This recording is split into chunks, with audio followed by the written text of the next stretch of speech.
Spooky season. Welcome back for more spooky movies. I'm John Stark from MacMovieGuy.com, and this is Paranormal Activity 3. I'm glad that you stayed this long, as are the producers of the franchise Paranormal Activity, because it's just going to keep going. This is available on Max with audio description. And for the blind people, I've just been doing almost all of my spooky season reviews not pitch black, in the dark. We'll stay in the dark. Lots of things seem darker to me than they actually are. So, in the dark with a flashlight. Old school campfire style, but I'm not going to put a fire in the middle of my house. That's a bit much. I don't have a fireplace. So Paranormal Activity 3, they're still making them. Oh God. This is when you go, oh no, it's a franchise. It's more than just a sequel. So this one's got Katie Featherstone from the original Paranormal Activity, and it's a prequel in 1988. So they go back in time. It doesn't feel like it's 1988, but they're back there. Anyway, yeah. So I didn't like this one. I like the first one. I respect it for what it is and what it's doing, and low budget of it all. I actually thought the second one did a pretty good job of coming across as keeping up that low budget found footage vibe. This film feels shot. It feels scripted. Everybody feels like they're acting. Like, there's nothing here that feels real, and they didn't even bother at the end of the film to have any sort of like tag about like what happened to the people at the end. They're like, we can't even. It's like somebody watched the movie and they were like, we fucked this. There's no way. No one's gonna be like, where did they go? What happened to the family? I guess also because it's got Katie from the first movie, that it's just,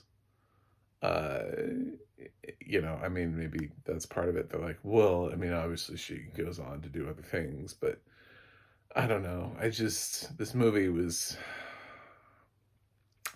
it pulls from other things, and like everything just feels dumb. Like the main guy just feels dumb.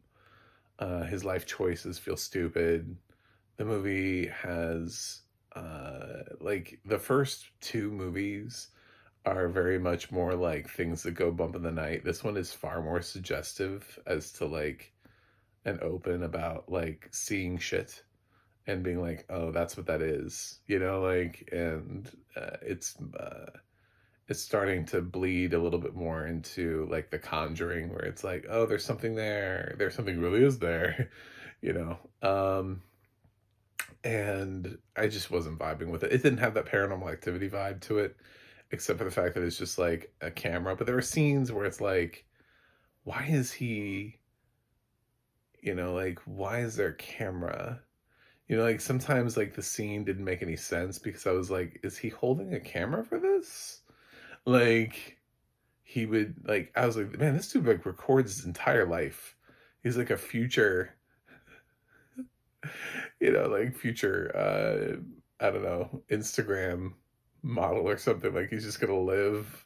He's gonna be like, every moment of my life must be documented all the time. I'm going to Twitch stream at some point, when that service becomes available. Just my life.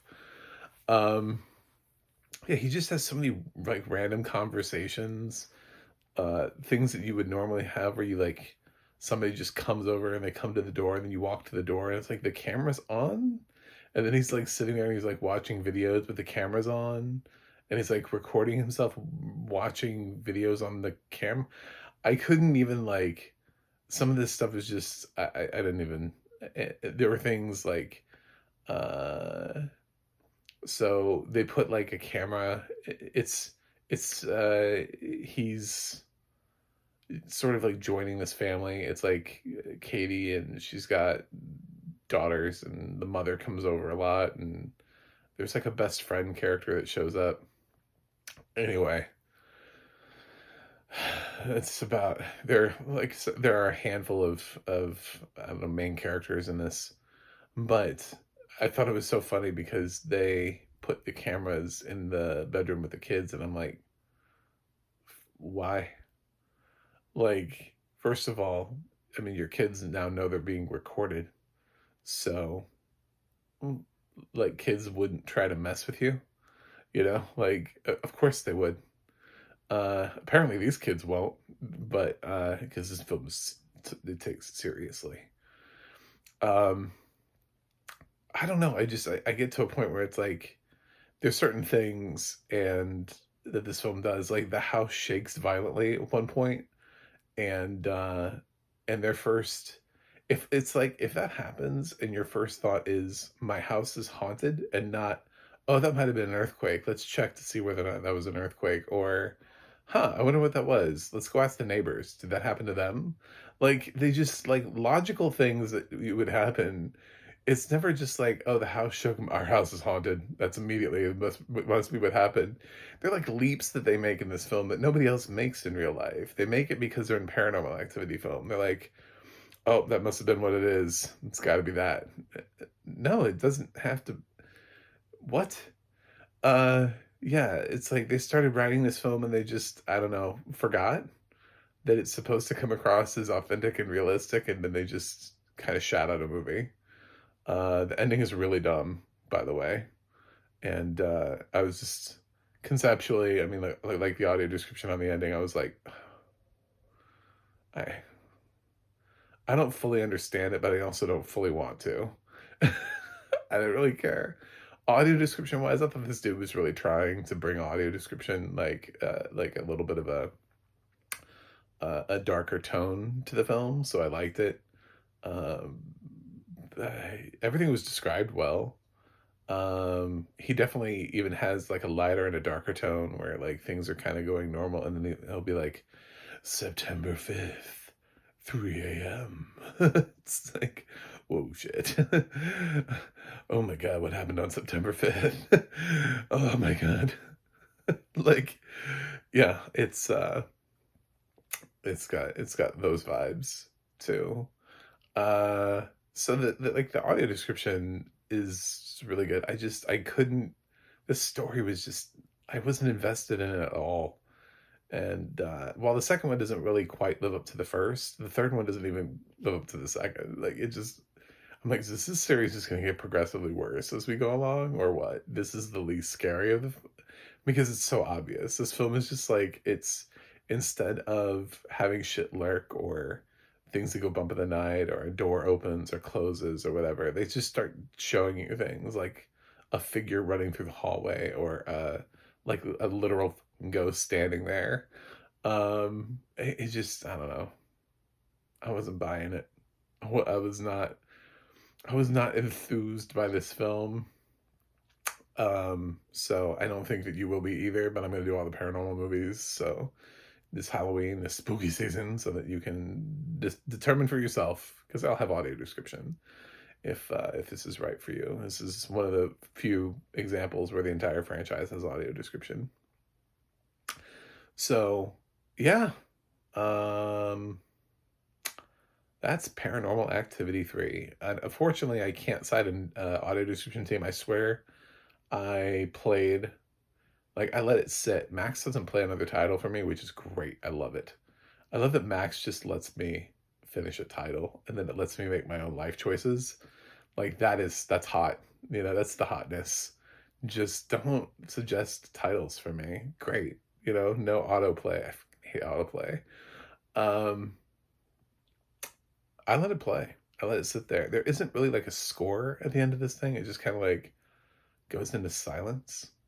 And he kind of describes like a couple things, like directed by, produced by, that kind of thing. And we don't really get anything else. And then it's kind of silent. I let it play for a while. I just kind of sat there in like silence. I was like, I mean, this could be credits rolling, because usually like a film's credits are like a couple minutes long. I never heard his voice again after like a certain point. I was just, I don't know. I don't know who did this audio description, but whoever it was, the voice was a solid attempt at the genre. I liked it. Um, so good job. It's just kind of like it's just you're on a disappointing effort in the franchise. I don't think there are people who immediately go to Paranormal Activity 3. If this is the scariest film for you for Paranormal Activity 3, I'd love to know why. I'd love to know why this is the film of the bunch that you found. Is it because it's showing you more things? Because to me, I think that's what it's like. You can get that from any other franchise. Every other franchise openly shows you things, and that is their thing. But Paranormal Activities thing has always been not showing you and still finding ways to make you scared of things that you wouldn't normally be scared of. Sort of like Blair Witch did the same thing. They're like, a pile of rocks.